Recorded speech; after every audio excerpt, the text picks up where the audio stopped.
So with today being January 7th, it brings back a interesting memory for me. Interesting because 3 years ago today, I was let go by my good government contract job. Great job working from home. And I think it was maybe 12 or 1 o'clock in the day. And again, it was a remote job. And so, we did a lot of our meetings virtually. Now, on this day, I received a notification that someone was coming onto the screen to have a meeting with me. And, usually there's an email that comes out that we're having a meeting. So this was an impromptu meeting. Now, before I share more, this was when I was 39. All right. I was 39. Now, 4 years prior to that, I was 35. And at 35, I had set and made a commitment to go full time in entrepreneurship by 40. Didn't know how I was going to do it. Didn't know the steps. I just made the commitment, wrote it down, and said by 40. Didn't know if it was going to be at 40 or before 40. But I did plan for it to be my choice to take that step. All right. And so from 35 on, I was gearing up, getting in the right mindset, reading the books and working on my business from 6 to midnight. And well, when I could, because, I had kids at the time as well. But at 39, that day on January 7th, when I got that impromptu notification and that pop up on my screen where my boss at the time came onto the screen, and for whatever reason, I kind of knew what it was because there were signs at the job where they were trying to add new roles and responsibilities to everybody's current role. I was a business analyst, an IT business analyst, and they were just adding more and more tasks and duties onto our plate where we already didn't have enough time to work the current work that we had. And so it looked like they were making dual roles. And that's exactly what they were doing. A business analyst and a project manager combined into one without the raise. Okay. So from what I could tell, weeks prior, they were letting people go. And I didn't have any inclination that I would be one of them. I was one of the higher positioned employees or contractors. And, but when that pop-up came on my screen, I had the thought that that's what this would be. So when my boss came onto the screen and shared what she shared and thanked me for the 3.5 years that I was there and for all of the great work that I've done, I already knew what it was leading up to. I didn't have any anger. I didn't have any anxiety to what she was saying. I simply thanked her and moved on. And we had the exit meeting, I think a day later or something like that. I said goodbye to all of my colleagues. And I thought to myself, I said, okay, God,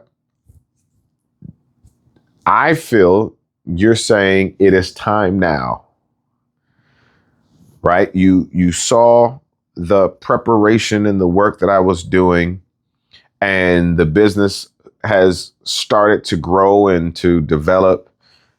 And from there on, I have been a full-time entrepreneur for the past 3 years.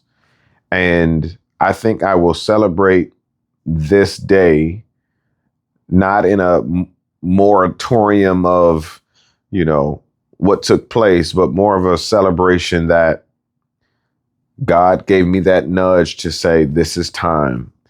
And it has been a beautiful time. It has been a tough time. There has been some ups and some downs, as entrepreneurship is and can be. But I would not have changed anything, because it is developing who I am and who I'm becoming. And to know in 4 days, I will be traveling to Brussels, Belgium, all expenses paid.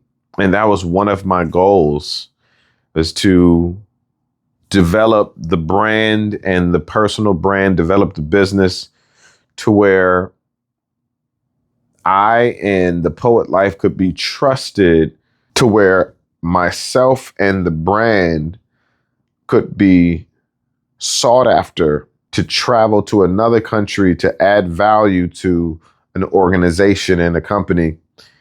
It just means the world. It means the world to me, because that was just one of the goals. And we have so many goals here, so many aspirations for 2025 and beyond. I often tell poets and people that it only takes one person to believe. Only one person, because it's a proof of concept. It's a proof of concept. That's all I need. If there's one person, if there's one organization, if there's one client that sees that much value in you, there are others. You just have to simply keep on adding value and creating more momentum from that one opportunity. And that's what you'll start to see. We're launching the Road to Belgium. And this is one of the first iterations of the Road to Belgium, because what that does is that leads to other roads as well. I'll be vlogging my experience, interviewing poets and people in and around Belgium. And I just plan to create an atmosphere of opportunity and appreciation and gratitude, because it could be somebody else, but it's me.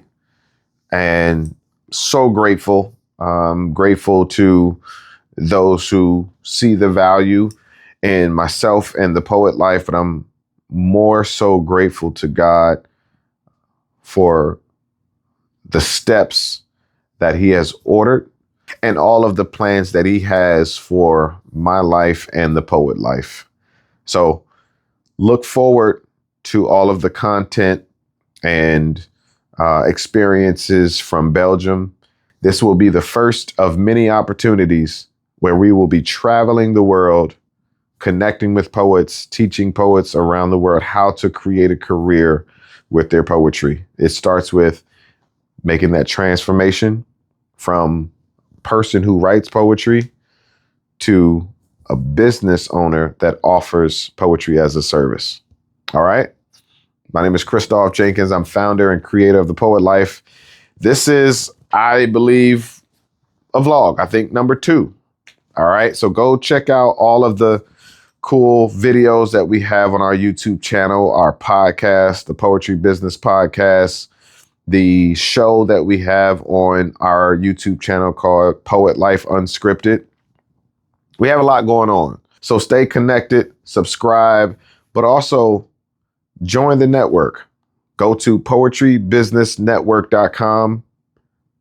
Join our community. You will not be disappointed. I'm out of here. Happy New Year. It's 2025, baby. Let's go.